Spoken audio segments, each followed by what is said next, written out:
মন্দির আছে না মাতার বাড়ি, তোর কালীর মার কাপড়টা চলস না, কাপড়টা তুললা দুইটা বাঁশ ঢুকা, আরো বাঁশ ঢুকা খাড়া করে রাখ মাথার চোট। যা মাতার বাড়ি যাই রে, কালী মন্দির কালীর কাপড়টা খুললা ইয়ে কর মাথার চোট। তুই আগে মাতার বাড়ির মধ্যে ঢুকা তোর কালী মারে ফুটকি থেকে বাঁশটা খুললা, তারপর তোর মারে লই আইস কান্দ করে।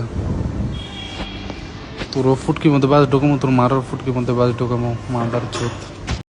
মাদার চোদ, আমরা মুসলিম দেখা আজকে তোরা বাচ্চা রয়েছস, তোরা তোরা নাস্তিক ফের অনেক বাচ্চা লোক, তোরা বাচ্চা রয়েছ, তোরা হিন্দু লোক, ঠিক আছে? তাহলে তোরা কবে মানে মানে মাটির মধ্যে পড়ে থাকতি, ঠিক আছে? আমরা আছি দেখে এখন অব্দি বাচ্চা রয়েছে, ঠিক আছে? আমরা মুসলিম দেখ, আমরা মুসলিমের দুনিয়ার মধ্যে আছে দেখে, হ্যাঁ আমরা মুসলিম কয়টা কান্ট্রির মধ্যে রাষ্ট্র করতে আছে?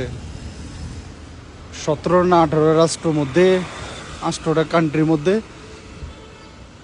16টা, হ্যাঁ 17টা কান্ট্রির মধ্যে রাষ্ট্র করতে আছে আমরা মুসলিম। এইটারে উচিত শিক্ষা দেওয়া দরকার। যে যে পারো ভিডিওটা শেয়ার করো, আর এর যেন তাড়াতাড়ি ধরা হয় আর প্রশাসনের হাতে তুলিয়া দেওয়া হয়।